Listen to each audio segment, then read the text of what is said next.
Hello नमस्कार दोस्तों, स्वागत है आपके अपने YouTube channel DS Rajput education में। तो दोस्तों मैं हूं आपका अपना दोस्त और होस्ट देशराज सिंह राजपूत। आज आपको लेकर आया हूं सामाजिक अध्ययन का एक प्रैक्टिस सेट पेपर। ठीक है दोस्तों, जैसा कि आपको पता होगा कि जो जूनियर टेट का पेपर होता है आपका, उसमें सामाजिक अध्ययन की 60 महत्वपूर्ण क्वेश्चन आपको आती है। ठीक है, तो सामाजिक अध्ययन में आपका क्या रहता है, इसमें साथियों आपका जीके भी होता है, जीके जीएस भी होता है। ठीक है, विज्ञान का क्वेश्चन भी हो सकता है, पर्यावरण का क्वेश्चन भी हो सकता है।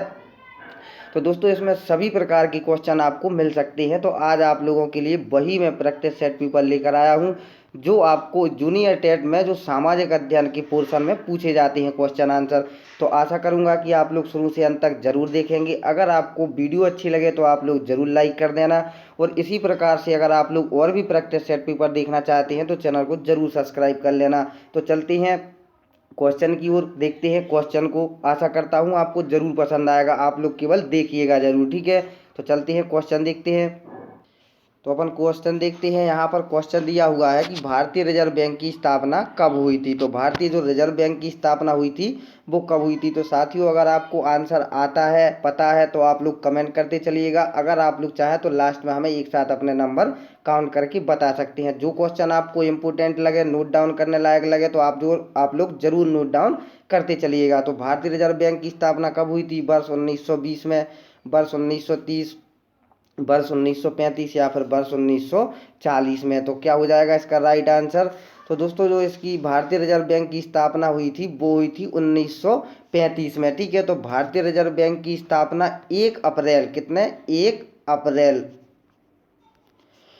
अप्रैल 1935 की reserve bank of India act के तहत, जो कि 1934 के तहत की गई थी। ठीक है, उस समय यह एक निजी क्षेत्रीय बैंक था जिसकी अधिकृत पूंजी कितनी थी, 5 करोड़। ठीक है, 5 करोड़ रुपए थी, और जो इसका मुख्यालय था वो मुंबई में था आपका। ठीक है, तो नेक्स्ट क्वेश्चन देखते हैं। ये क्वेश्चन बहुत ही पॉपुलर क्वेश्चन है दोस्तों। ये क्वेश्चन आपको कई बार देखा होगा, आपने कई बार आपसे पूछा गया होगा कि 1 रुपए की भारतीय नोट पर किसके हस्ताक्षर होते हैं। ठीक है, तो आप लोग बताइएगा इसका राइट आंसर। गवर्नर, भारतीय रिजर्व बैंक, सचिव, वित्त मंत्रालय, वित्त मंत्री, या फिर इनमें से कोई नहीं। तो किसके होते हैं 1 रुपए की भारतीय नोट पर हस्ताक्षर।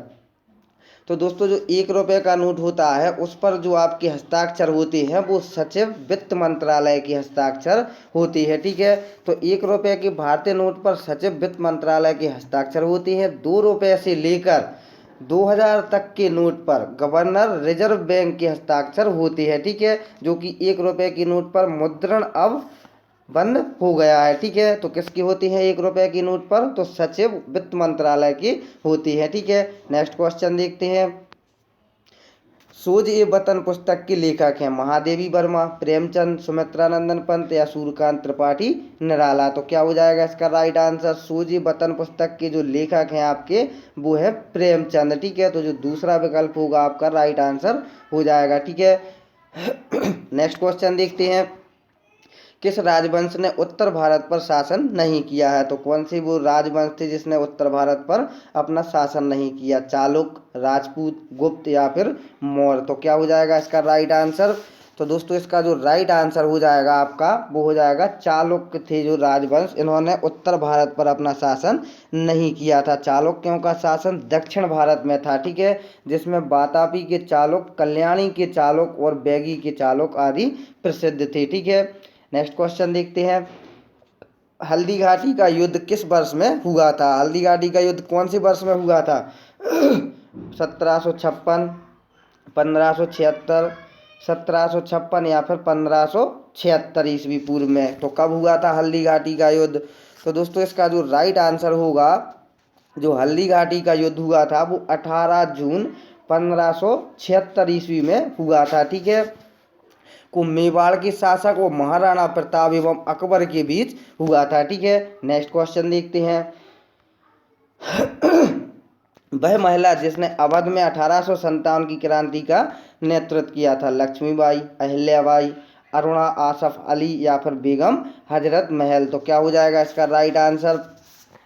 तो साथ ही इसका जो राइट आंसर हो जाएगा वो बेगम हजरत महल थी। ठीक है, इन्होंने 1857 की क्रांति का नेतृत्व किया हुआ था। ठीक है, नेक्स्ट क्वेश्चन देखते हैं, महात्मा गांधी ने पहला आमरण अनशन कब प्रारंभ किया था? क्या पूछा गया है, महात्मा गांधी ने अपना जो पहला आमरण अनशन है वो कब प्रारंभ किया था? कम्युनल अवार्ड के समय, कलकत्ता की दंगों के समय, या फिर जलियांवाला बाग हत्याकांड के समय, या फिर दिल्ली के दंगों के समय? ठीक है, तो क्या हो जाएगा इसका राइट आंसर?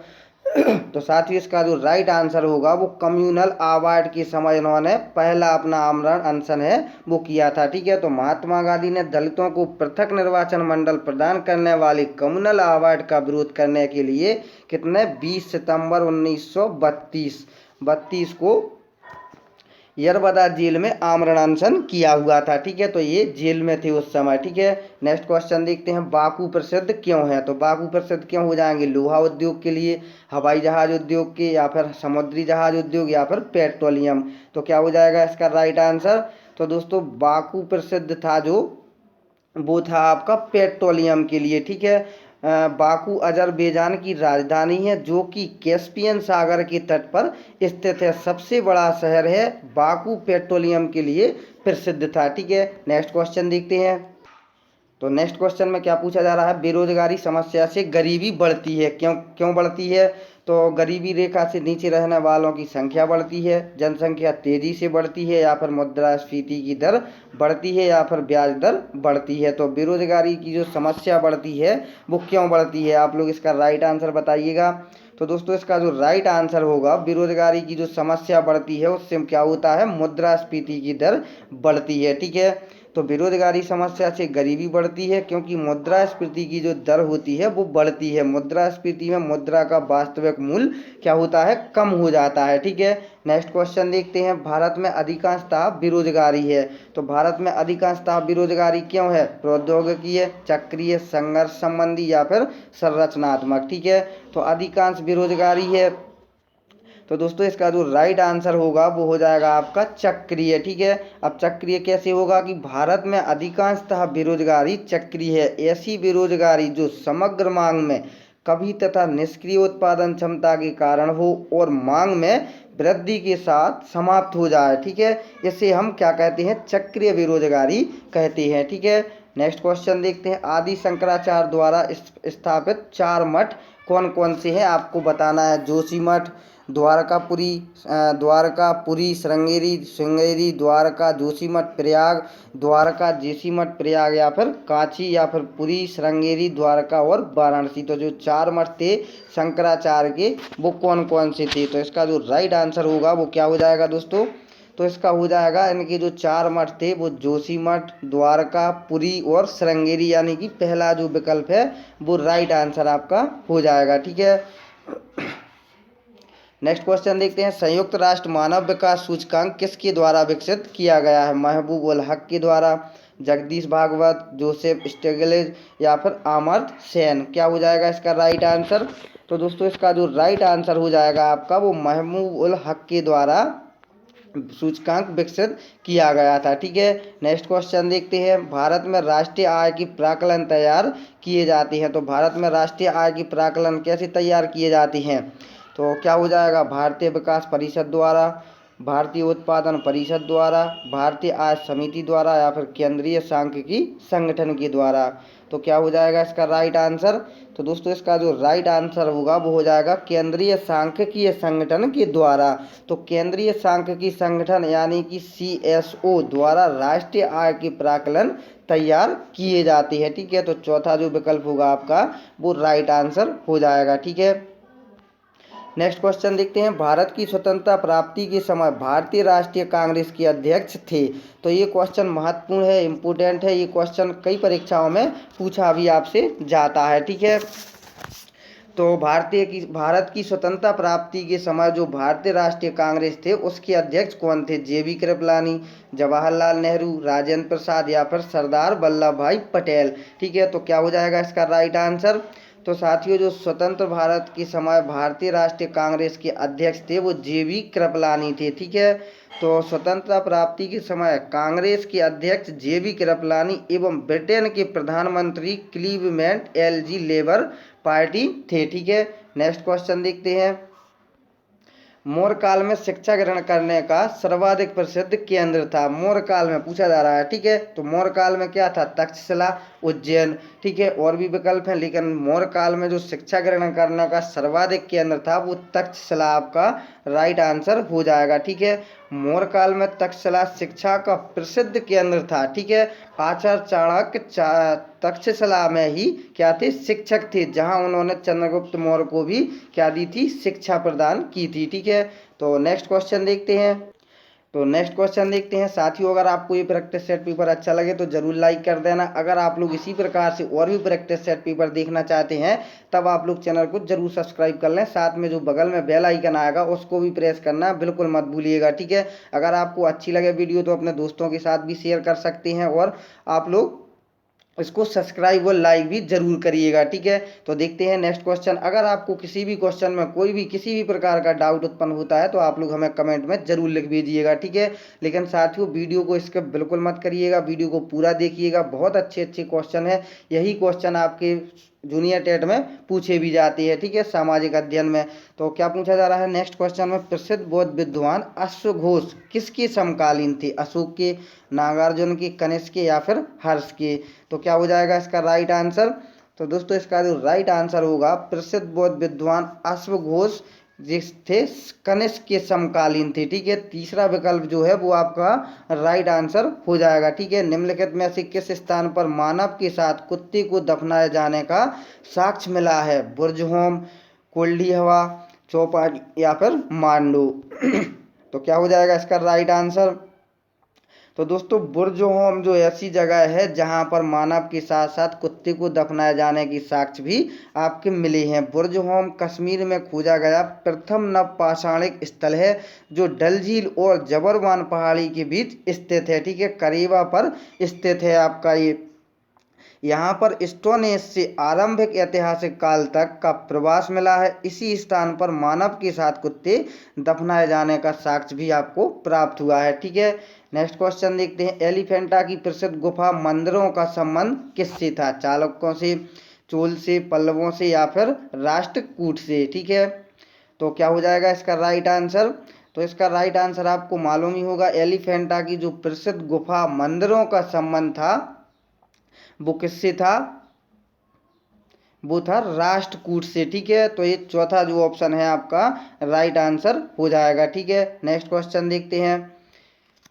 संविधान का कौन सा अनुच्छेद है जो दोष सिद्ध के संबंध में अभियुक्तों को दोहरे दंड एवं स्व अभिशंसन से संरक्षण प्रदान करता है? अनुच्छेद 19, 22, 21 या फिर 20? तो क्या हो जाएगा इसका राइट आंसर?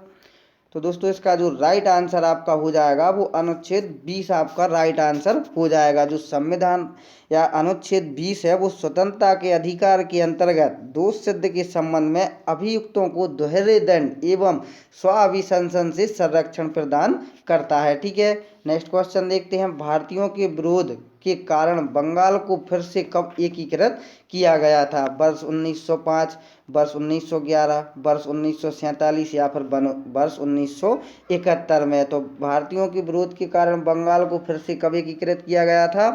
तो दोस्तों वो किया गया था वर्ष 1911 में। ठीक है, नेक्स्ट क्वेश्चन देखते हैं। हुमायूंनामा का लेखक कौन है? ये क्वेश्चन भी इम्पोर्टेंट है दोस्तों। तो हुमायूंनामा का लेखक कौन हो जाएगा?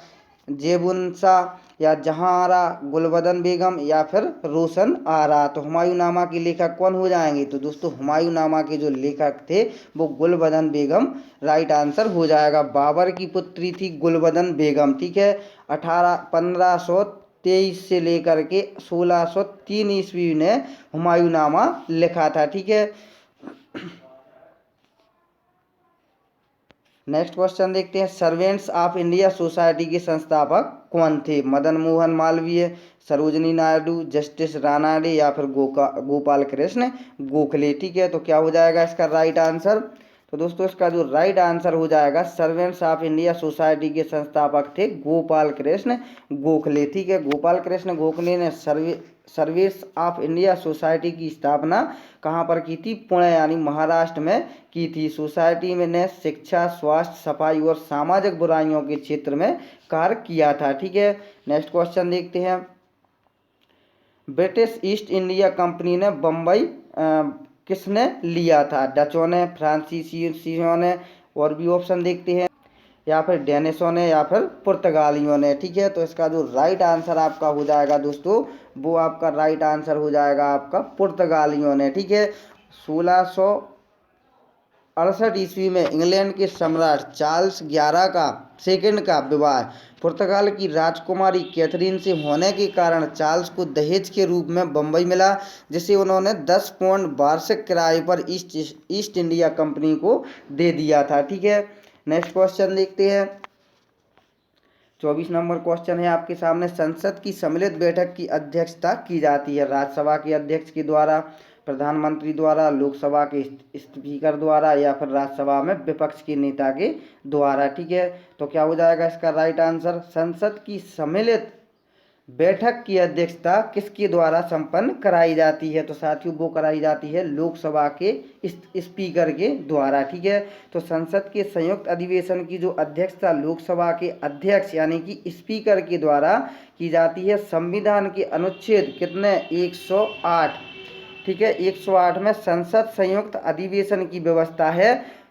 प्रथम लोकसभा अध्यक्ष जीवी मावलंकर थे। ठीक है, कौन थे प्रथम लोकसभा अध्यक्ष? जीवी मावलंकर। ठीक है, नेक्स्ट क्वेश्चन देखते हैं।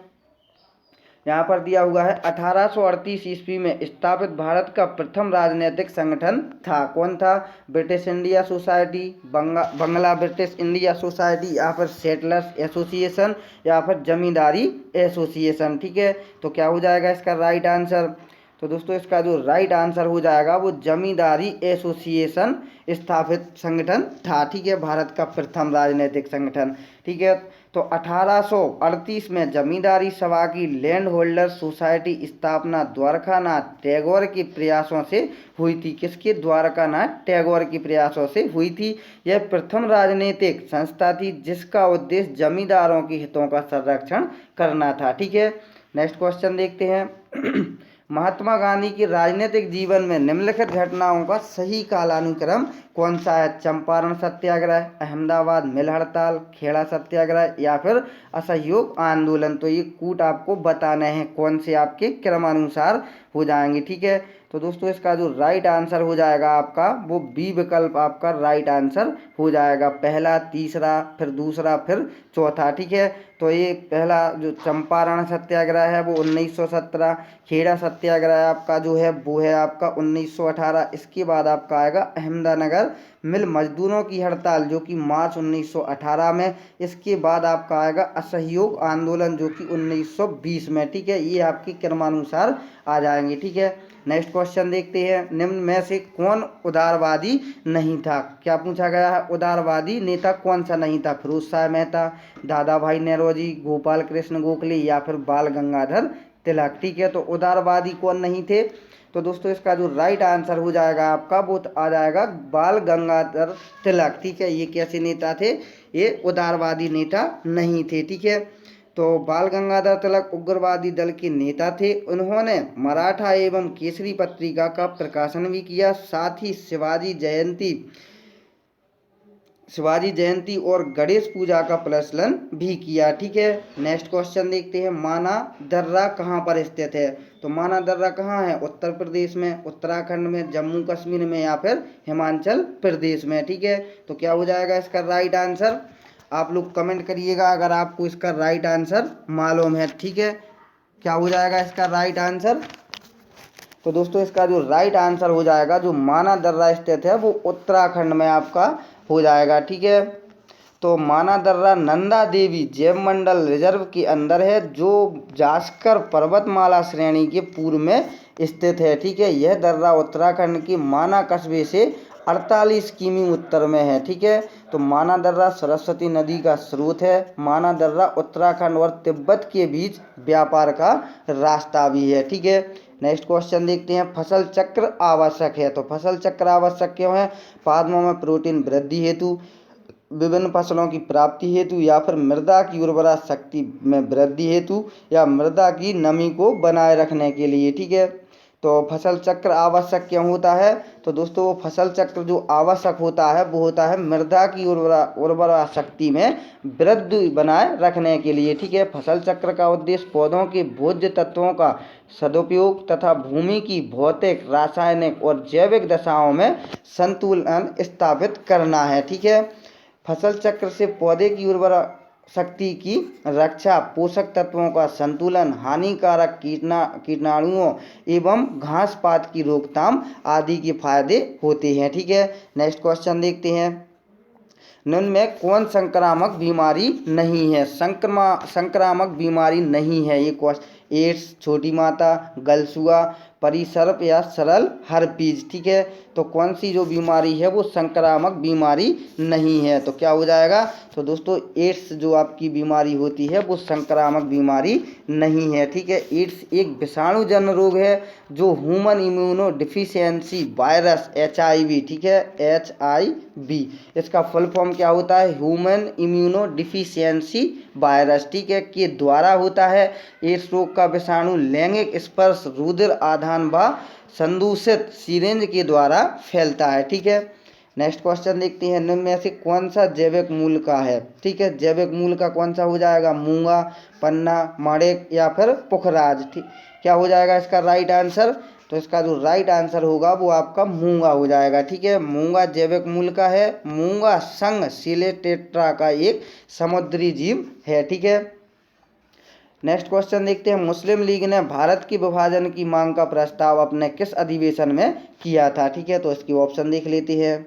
तो इसकी ऑप्शन आपके सामने है, लाहौर में, कराची में, इलाहाबाद में या फिर ढाका में। तो क्या हो जाएगा इसका राइट आंसर? तो साथियों जो मुस्लिम लीग के लाहौर अधिवेशन में अध्यक्षता करते हुए मोहम्मद अली जिन्ना ने 23 मार्च 1940 को पृथक मुस्लिम राष्ट्र की मांग की थी। कहाँ पर? लाहौर, आपका राइट आंसर हो जाएगा। ठीक है, नेक्स्ट क्वेश्चन देखते हैं। महमूद गजनवी के साथ भारत आने वाला प्रसिद्ध इतिहासकार कौन था? फरिश्ता, अलबरूनी, अफीक या फिर इब्न बतूता। ठीक है, तो कौन था? मोहम्मद गजनवी के साथ भारत आने वाला प्रसिद्ध इतिहासकार। तो दोस्तों इसका जो राइट आंसर हो जाएगा वो अलबरूनी आपका राइट आंसर हो जाएगा। ठीक है, नेक्स्ट देखते हैं। खानवा के युद्ध में कौन पराजित हुआ था? राणा प्रताप, हेमू, राणा सांगा या फिर अलाउद्दीन खिलजी। ठीक है, तो क्या हो जाएगा इसका राइट आंसर? तो इसका खानवा के युद्ध में जो पराजित हुआ था वो आपका राइट आंसर हो जाएगा राणा सांगा। ठीक है, 1527 ईस्वी में खानवा के युद्ध में बाबर ने राणा सांगा को हराया था। किसने हराया था? बाबर ने। ठीक है, बाबर ने किसको? राणा सांगा को हराया था 1527 में। ठीक है, नेक्स्ट क्वेश्चन देखते हैं। लोथल कहाँ है? गुजरात में, राजस्थान में, पाकिस्तान में या फिर हरियाणा में। तो लोथल कहाँ स्थित है? तो साथियों जो लोथल स्थित है आपका वो है गुजरात राज्य में। ठीक है, लोथल गुजरात के अहमदाबाद जिले में भोगबा नदी के तट पर स्थित है। यह एक प्रसिद्ध सैंधवकालीन बंदरगाह था। ठीक है, नेक्स्ट क्वेश्चन देखते हैं। साथियों आपका थोड़ा सा टाइम लगेगा, आप लोगों को भागना नहीं है, आप लोगों को वीडियो को पूरा देखना है। जो जूनियर टेट होता है साथियों उसमें इसी प्रकार के क्वेश्चन पूछे जाते हैं। अगर आप लोग क्वेश्चन देख रहे हैं तब आप लोगों को क्वेश्चन देखते ही आपको पता चल गया होगा कि इसी प्रकार से क्वेश्चन पूछे भी जाते हैं। आपको वही सेट पेपर आपको लेकर आए हैं जो आपको जूनियर टेट में क्वेश्चन आंसर पूछे जाते हैं। ठीक है, तो भारतीय संविधान के अनुसार संपत्ति का अधिकार दिया हुआ है, मौलिक अधिकार, नीति निर्देशक सिद्धांत या विधिक अधिकार या फिर सामाजिक अधिकार। तो भारतीय संविधान के अनुसार संपत्ति का अधिकार है तो दोस्तों वो दिया हुआ है विधिक अधिकार में। ठीक है, तो भारतीय संविधान के अनुसार संपत्ति का जो अधिकार है वो एक विधिक अधिकार है। मूल संविधान में 7 मौलिक अधिकार थे, लेकिन 44 में संविधान संशोधन की 1979 में संपत्ति का अधिकार अनुच्छेद 31 व 19 का को मौलिक अधिकार से हटाकर संविधान के अनुच्छेद 301 के अंतर्गत कानून अधिकार के रूप में रखा गया है। ठीक है, नेक्स्ट देखते हैं। इन्फ्लुएंजा रोग होता है विषाणु से, कवक से, शैवाल से या फिर जीवाणु से। तो क्या होगा इसका राइट आंसर? तो इन्फ्लुएंजा जो रोग होता है वो विषाणु से आपका होता है। ठीक है, तो इन्फ्लुएंजा मिक्सो वायरस द्वारा होता है। इस बीमारी के लक्षण हैं गलसोद, छींक या बेचैनी। ठीक है, नेक्स्ट क्वेश्चन देखते हैं। निम्नांकित में से कौन एक सर्वाधिक भंगुर पारिस्थितिक तंत्र है जो वैश्विक तापन द्वारा सबसे पहले प्रभावित होता है? आर्कटिक एवं ग्रीनलैंड हिमचादर, या अमेजन वर्षा वन, या टैगा, या फिर भारतीय मानसून। क्या हो जाएगा इसका राइट आंसर? तो दोस्तों इसका जो राइट आंसर होगा वो आर्कटिक एवं ग्रीनलैंड हिमचादर आपका राइट आंसर हो जाएगा। ठीक है, नेक्स्ट क्वेश्चन देखते हैं। निम्नलिखित में से कौन एक वायुमंडल की ओजोन परत की मोटाई नापने वाली इकाई है? नाट, डॉप्सन, प्याज, या फिर मैक्सवेल। ठीक है, तो ओजोन परत की मोटाई नापने वाली इकाई को क्या कहते हैं? बहुत ही महत्वपूर्ण क्वेश्चन है दोस्तों, ये पूछा जाता है। तो जो ओजोन परत की मोटाई नापने वाली इकाई है वो हो जाएगी आपकी डॉप्सन। ठीक है, नेक्स्ट क्वेश्चन देखते हैं। भारत का सबसे बड़ा जलप्रपात जोग प्रपात किस नदी पर है? शरावती, कावेरी, गोदावरी, या फिर नर्मदा। क्या पूछा गया है? सबसे बड़ा जलप्रपात जोग प्रपात किस नदी पर है? तो इसका जो राइट आंसर होगा वो आपका राइट आंसर हो जाएगा शरावती नदी पर स्थित है। जोग प्रपात महाराष्ट्र और कर्नाटक की सीमा पर शरावती नदी पर है। यह 4 छोटे छोटे प्रपातों राजा, राकेट, रूरर और दाम बिलाचे से मिलकर बना है। इसका जल 250 मीटर की ऊंचाई से गिरकर बड़ा सुंदर दृश्य प्रस्तुत करता है। ठीक है, नेक्स्ट क्वेश्चन देखते हैं। भारत का निम्नलिखित में से कौन सा प्राकृतिक बंदरगाह नहीं है? कोचीन, मुंबई, विशाखापट्टनम, या फिर चेन्नई। ठीक है, तो कौन सा प्राकृतिक बंदरगाह नहीं है? तो आपका वो राइट आंसर हो जाएगा चेन्नई, आपका राइट आंसर हो जाएगा। ठीक है, तो नेक्स्ट क्वेश्चन देखते हैं। तो यहाँ पर नेक्स्ट क्वेश्चन में पूछा जा रहा है दोस्तों, हमारे जलमंडल का सबसे बड़ा भाग है। तो हमारे जलमंडल का सबसे बड़ा भाग कौन सा हो जाएगा? वेरी इंपॉर्टेंट क्वेश्चन है साथियों, अगर आप लोग चाहें तो नोट डाउन कर सकते हैं। अगर आपको आंसर पता है तो आप लोग कमेंट में ज़रूर बताइएगा। तो हमारे जलमंडल का सबसे बड़ा भाग कौन सा हो जाएगा? अटलांटिक महासागर, हिंद महासागर, प्रशांत महासागर, अंटार्कटिक महासागर। ठीक है, तो क्या हो जाएगा इसका राइट आंसर? तो इसका जो राइट आंसर हो जाएगा हमारे जलमंडल का जो सबसे बड़ा भाग है वो प्रशांत महासागर का हो जाएगा। हमारे जलमंडल का सबसे बड़ा भाग प्रशांत महासागर है, जो विश्व का सबसे बड़ा और गहरा महासागर है, जिसमें सर्वाधिक गर्त भी पाए जाते हैं। ठीक है, नेक्स्ट क्वेश्चन देखते हैं। ओजोन परत अवस्थित है। तो ओजोन परत कहाँ पर अवस्थित है? क्षुमंडल में, समताप मंडल में, मध्यमंडल में, या फिर बहिर्मंडल में। तो क्या हो जाएगा इसका राइट आंसर? ये क्वेश्चन तो आपको आता ही होगा, जरूर आप लोग कमेंट करिएगा इसका राइट आंसर। ओजोन परत कहाँ पर अवस्थित है? समताप मंडल में। ठीक है, तो ओजोन गैस समताप मंडल में पाई जाती है, जो पृथ्वी से 50 किमी तक कितने 50 किमी तक विस्तृत है। ओजोन परत सूर्य की परावैंगनी किरणों का अवशोषण करती है, इसलिए इसे पृथ्वी का रक्षा कवच भी कहा जाता है। ठीक है, किसको? ओजोन समताप मंडल को। ठीक है, नेक्स्ट क्वेश्चन देखते हैं। हरित क्रांति में प्रयुक्त मुख्य पादप फसल कौन सी थी? क्या पूछा है? हरित क्रांति में प्रयुक्त मुख्य पादप फसल कौन सी थी? जैपोनिका चावल, या भारतीय चावल, एमर गेहूं, या फिर मैक्सिकन गेहूं। ठीक है, तो क्या हो जाएगा इसका राइट आंसर? तो दोस्तों इसका जो राइट आंसर होगा आपका वो हो जाएगा मैक्सिकन गेहूं। ठीक है, तो हरित क्रांति में मैक्सिकन गेहूं पादप को प्रमुख रूप से प्रयुक्त किया गया था। ठीक है, नेक्स्ट क्वेश्चन और आज का लास्ट क्वेश्चन देखते हैं। निम्न में से किस प्रदेश में अभ्रक संसाधन सर्वाधिक है? राजस्थान, उत्तर प्रदेश, उत्तराखंड, या फिर हरियाणा। क्या पूछा गया है? अभ्रक संसाधन सर्वाधिक है कौन से प्रदेश में? तो इसका जो राइट आंसर होगा वो राजस्थान आपका राइट आंसर हो जाएगा। भारत अभ्रक उत्पादन में विश्व में प्रथम स्थान रखता है। भारत विश्व का 3/4 अभ्रक का उत्पादन करता है। अच्छी गुणवत्ता वाले अभ्रक राजस्थान, बिहार एवं आंध्र प्रदेश में पाए जाते हैं। ठीक है, ये क्रमसार हैं आपके जो कि आपको बताया गया है, राजस्थान, बिहार और आंध्र प्रदेश। ठीक है, तो साथियों कैसा लगा आपको आज का हमारा प्रैक्टिस सेट पेपर? आप लोग ज़रूर कमेंट में बताइएगा। और दोस्तों अगर आपको पसंद आया है तो ज़रूर लाइक कर दें। अगर आपने अभी तक चैनल को सब्सक्राइब नहीं किया है तो चैनल को ज़रूर सब्सक्राइब कर लें। तो साथियों मिलते हैं नेक्स्ट वीडियो में, जब तक के लिए जय हिंद, जय भारत।